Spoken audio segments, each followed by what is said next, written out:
A produção de grãos aqui no Brasil, na safra 2021-2022, deve ser 6% maior em relação à safra anterior. A previsão é da Companhia Nacional de Abastecimento, a Conab, que estima a colheita atual em 270 milhões de toneladas. Essa projeção foi divulgada hoje pela companhia. Mas por que essas previsões são tão importantes? Quem responde é o presidente da Conab, o Guilherme Ribeiro. Numa conversa ao vivo, ele explica o papel da informação segura e conta como é feita a comparação dos produtos vendidos nas principais centrais de abastecimento do país. A relação com os agricultores familiares e a gestão dos estoques públicos de alimentos também são temas da entrevista que você acompanha a partir de agora. O levantamento da safra, e toda vez que você gera e leva as informações do que nós vamos produzir, você está ajudando o país também na segurança alimentar e nutricional, que é uma das nossas bandeiras e uma preocupação nacional e global. Então, o Brasil, com as suas produções, a gente consegue alimentar os nossos brasileiros e, além de tudo, ainda ajudar na alimentação mundial. Presidente, hoje foram divulgadas informações das principais culturas de grãos do país. Quais os destaques deste levantamento? Sim, hoje nós divulgamos o 11º levantamento da safra, num total de 271,4 milhões de toneladas em todas as nossas culturas.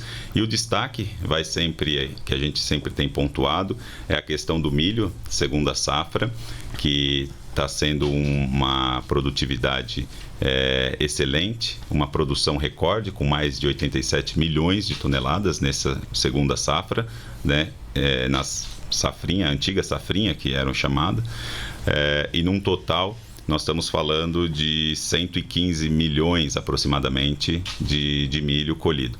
E vale destacar que nós conseguimos também fazer uma exportação de aproximadamente 40 milhões de toneladas.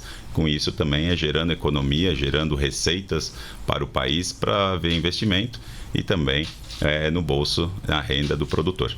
Agora, presidente, como é que essas informações são coletadas? Há aí o uso de tecnologia, cruzamento de dados? Temos sim, Nazi, nós fazemos alguns levantamentos e é sempre importante dizer que a gente sofre, às vezes, com problemas climáticos, como nós sabemos. No final do ano passado, no início deste ano, nós tivemos uma seca muito rigorosa na região sul, que afetou Rio Grande do Sul, Paraná, Santa Catarina e um pouquinho do sul, do Mato Grosso do Sul.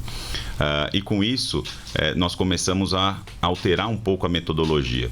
Aí o que nós fizemos? Os nossos técnicos começaram a ir um pouco mais a campo, buscar as informações objetivas, aquelas nas quais o nosso mais formal técnico vai a campo, colhe as informações, vê as características das plantas, o que está precisando, se está de acordo ou não, e gera essas informações aqui para a nossa sede, na nossa matriz, que hoje nós temos, depois de uma reestruturação, uma gerência especializada nesta área. Então, esses dados chegam para a gente, a grande maioria hoje objetivo, mas nós temos aquela subjetiva também, quando você faz uma pergunta de como que está a sua produção para o agricultor. Mas hoje nada como nós termos uma informação objetiva que ela é mais precisa. Agora, presidente, esse material coletado pela Conab também orienta políticas públicas nesse setor, né? O senhor poderia dar um exemplo de como isso ocorre? Sim, sim. Veja, como eu disse, a questão climática, ela é fundamental para o produtor se projetar e prever o que ele vai fazer. Então, nós temos acordos com a IMET, que é um grande parceiro nosso, que com isso a gente faz as nossas divulgações e a gente leva essas informações para que ele pode fazer a sua previsão se haverá uma seca, haverá uma geada, haverá uma chuva forte ou até alguma coisa com granizo para o produtor se proteger também. Então, essas informações e esses dados divulgados gratuitamente pela Conab, eles ficam disponíveis no nosso site, conab.gov.br, e nós temos também alguns aplicativos que são disponibilizados para toda a população brasileira. Certo, presidente, outra frente de atuação da Conab é a gestão de estoques públicos de alimentos. O que se pretende por meio desses espaços? Bom, Nazi, é muito importante nós tocarmos nesse assunto que está sendo muito debatido, que o estoque público nada mais é do que o armazenamento de alimentos, né, de grãos. Só que para nós fazermos isso, nós temos que ter o preço de mercado menor do que o preço variável, de custo de variável. Porque nós somos regidos por uma lei. Então, sem essa inversão de valores, nós não conseguimos comprar para fazer a aquisição de estoque público. Então, hoje, você escuta muito se falar que é possível fazer estocagem. Não, mas a gente já não faz estocagem há muito tempo por esse fator, que o valor final que vai ao mercado está sempre superior ao custo de produção. Então, é interessante que todo mundo saiba esse fator. E uma outra coisa, você tem que utilizar a inteligência agropecuária, que é o que nós fazemos, para fazer essa manutenção. Hoje, ninguém mais quer comer um alimento com baixa qualidade, né? E toda vez que você faz uma estocagem, a qualidade do alimento, porque ela está armazenado, acaba perdendo um pouquinho, vai se deteriorando. Então, hoje, uma dona de casa não quer oferecer um feijão, por exemplo, que nós temos 3 safras aqui no país, um feijão com uma qualidade menor, mais baixa. Então, isso é a questão dos estoques que nós não estamos fazendo, não é deste governo, mas já vem há algum tempo. Por quê? Porque não se atinge um valor menor do que o custo mínimo, né? Então, nós não podemos adquirir só através de uma lei para que nós possamos entrar nessa aquisição.